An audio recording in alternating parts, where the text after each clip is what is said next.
Tanah Abang yang biasanya riuh oleh teriakan pedagang dan hiruk-pikuk pembeli, mendadak berubah menjadi medan teror. Asap hitam membumbung dari sebuah mobil dinas TNI yang sengaja dibakar oleh sekelompok preman berseragam ormas GRIB.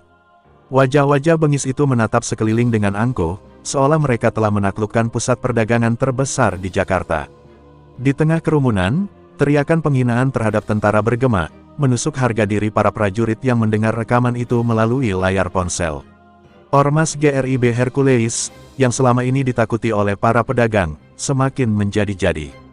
Mereka tidak hanya menjara dagangan, tapi juga menantang institusi negara secara terang-terangan. Bagi mereka, kekuasaan jalanan lebih tinggi daripada hukum.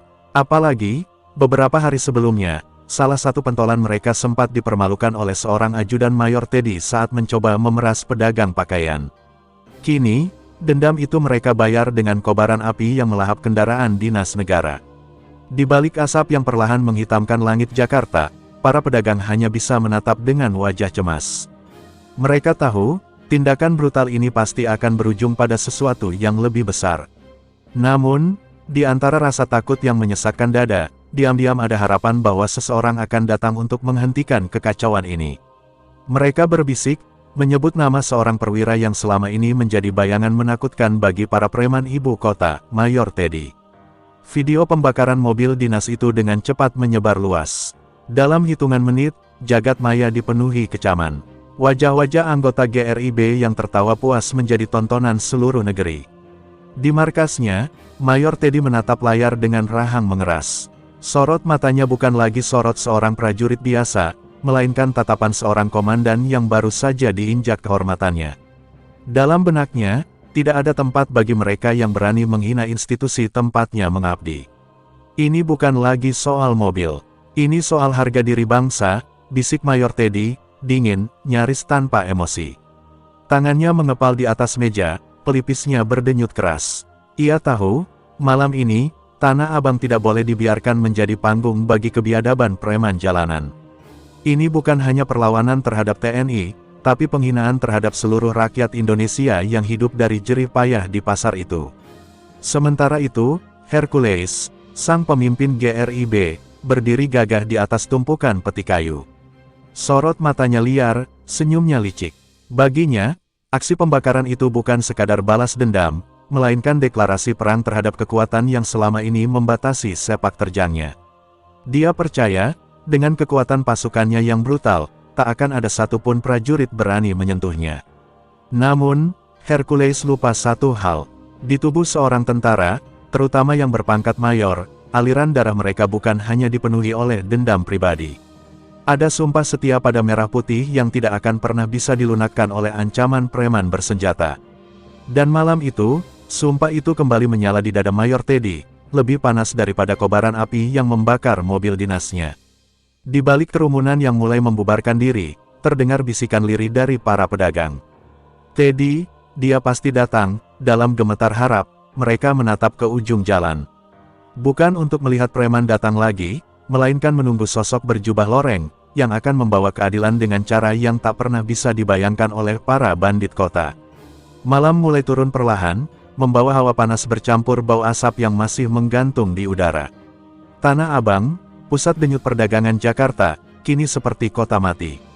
Para pedagang memilih menutup lapak lebih awal, sebagian lainnya bersembunyi di balik terpal dan tumpukan kardus.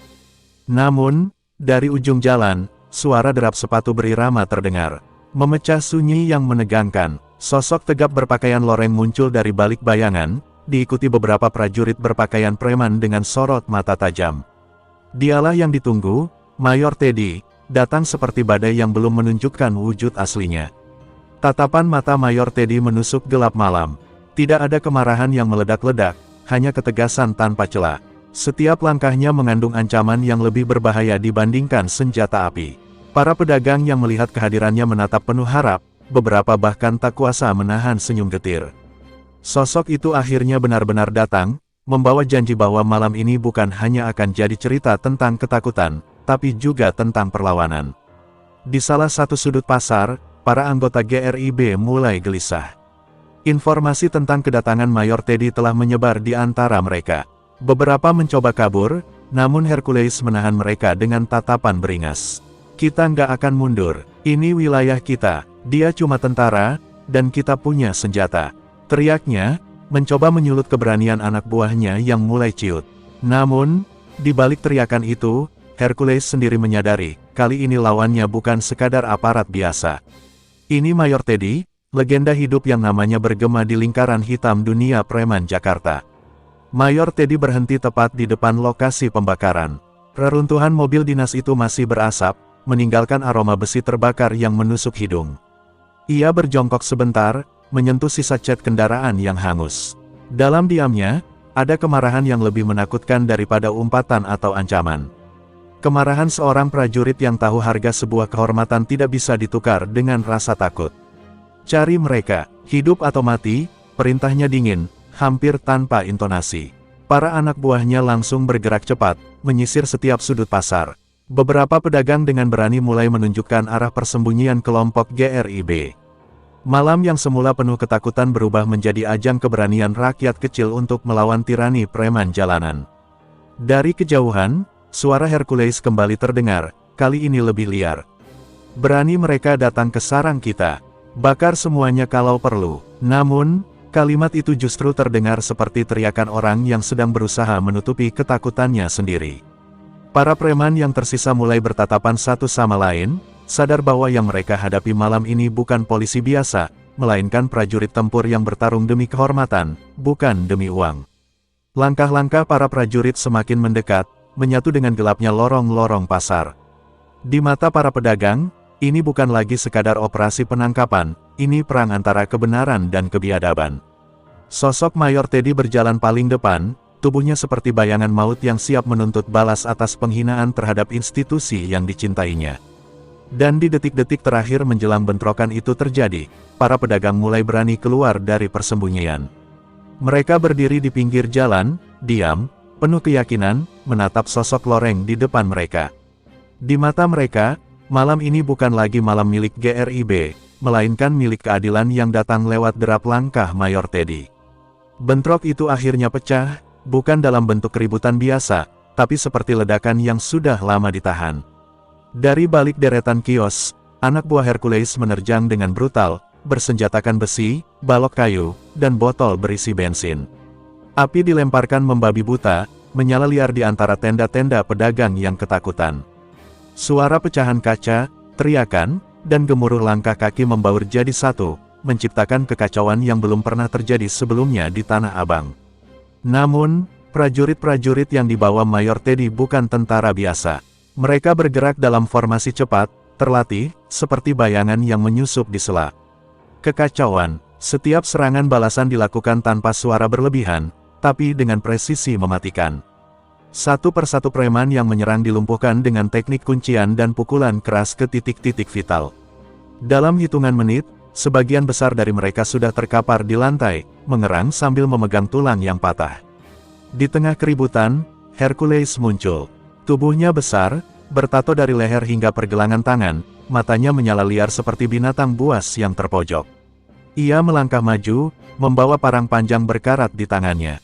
"Teddy, keluar kau kalau berani. Jangan cuma ngumpet di belakang pasukanmu," teriaknya, melengking, mencoba membungkus rasa takutnya dengan keberanian palsu. Mayor Teddy perlahan maju, menyingkirkan anak buahnya dengan satu isyarat tangan. Langkahnya pelan tapi pasti, seolah tidak terganggu oleh teriakan Hercules yang membelah malam.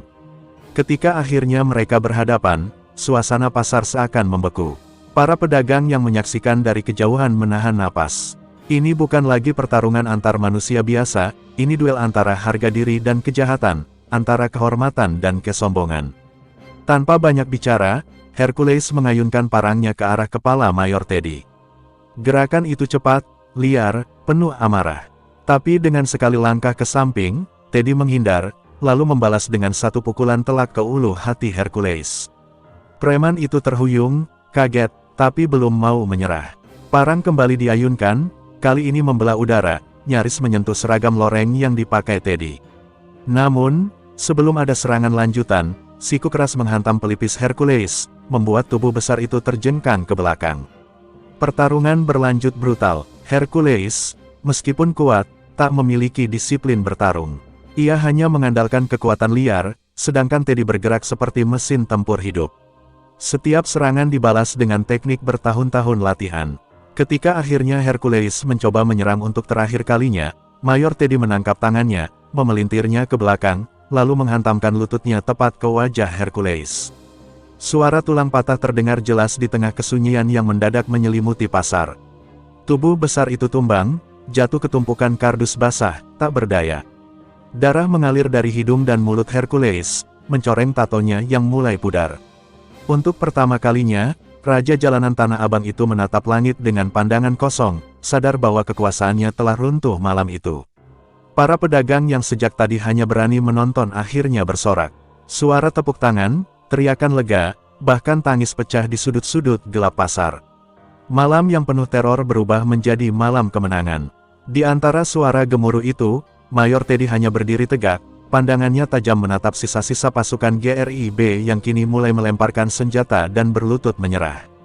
Tanah Abang telah direbut kembali, bukan oleh preman, tapi oleh kehormatan. Hercules terkapar di atas genangan air bercampur darah. Tatapan matanya kosong, seolah tidak percaya bahwa dirinya, Raja Jalanan yang selama ini ditakuti, kini menjadi pecundang di hadapan seorang perwira TNI. Tubuhnya gemetar bukan hanya karena luka, tetapi juga oleh kenyataan pahit bahwa kekuasaan yang dibangunnya dengan kekerasan hancur dalam satu malam. Para anak buahnya yang masih tersisa kini tak lagi berani berdiri, memilih berlutut dengan wajah penuh ketakutan, menanti keputusan nasib mereka. Mayor Teddy berdiri di tengah reruntuhan kios, diapit oleh anak buahnya yang masih siaga. Di wajahnya tak ada kebanggaan, tak ada senyum kemenangan. Yang ada hanyalah sorot mata tajam milik seorang prajurit yang tahu bahwa kemenangan bukan soal kehormatan pribadi, melainkan tentang menyelamatkan harga diri orang-orang kecil yang selama ini diinjak oleh para bajingan jalanan. Kalian bukan raja di sini, ujarnya pelan, namun terdengar bagaikan gemuruh di telinga para preman. Ini pasar rakyat, bukan kerajaan preman. Tanpa membuang waktu, Mayor Teddy memerintahkan prajuritnya untuk memborgol Hercules dan sisa-sisa pasukannya. Tak ada yang berani melawan. Bahkan Hercules sendiri hanya bisa mengerang, dipaksa berlutut oleh dua prajurit, tangannya dipelintir ke belakang. Seluruh kerumunan pedagang menyaksikan momen itu dengan sorak-sorai penuh kemenangan. Raut wajah mereka menunjukkan kebebasan yang selama ini dirampas oleh arogansi ormas brutal. Dari kejauhan, suara sirine kendaraan aparat mulai terdengar mendekat. Mayor Teddy tahu, urusan mereka malam ini sudah selesai. Selanjutnya, biarlah hukum yang bicara.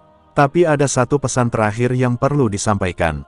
Ia mendekati Hercules yang berlutut tak berdaya, menatap langsung ke matanya yang sudah penuh ketakutan. Ingat baik-baik, ini negara, bukan kandang sapi. Hukum boleh lambat, tapi kehormatan tentara tak akan pernah kalian injak lagi, ucapnya dengan nada yang lebih menusuk daripada pukulan fisik. Ketika aparat kepolisian tiba untuk mengamankan para preman yang tersisa, para pedagang berebut maju, meneriakkan sumpah serapah kepada Hercules dan gerombolannya. Tangisan haru bercampur teriakan lega menggema di antara lorong-lorong pasar. Beberapa dari mereka bahkan berlutut, bukan karena takut, tetapi sebagai bentuk penghormatan kepada prajurit yang telah menyelamatkan mereka dari tirani jalanan. Dalam keramaian itu, Mayor Teddy tetap berdiri tegak, seolah menjadi pilar di tengah badai. Ia tidak mengangkat tangan untuk menerima pujian, tidak melambaikan salam kemenangan. Baginya, tugas prajurit adalah memastikan rakyat bisa tidur dengan tenang, tanpa harus takut pada preman yang merasa lebih berkuasa daripada hukum negara. Hercules, yang kini dibawa dengan tangan terikat, menatap kosong ke langit malam Jakarta.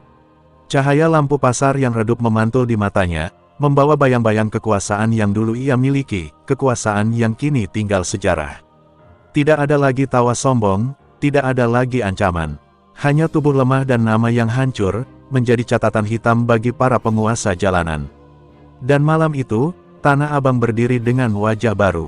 Bukan sebagai pasar yang dikuasai oleh geng liar, tetapi sebagai simbol kemenangan rakyat kecil atas kesewenang-wenangan. Nama Mayor Teddy menjadi legenda, bukan karena kekerasan, tetapi karena keberanian menegakkan harga diri bangsa di tempat yang selama ini dianggap tak tersentuh oleh hukum.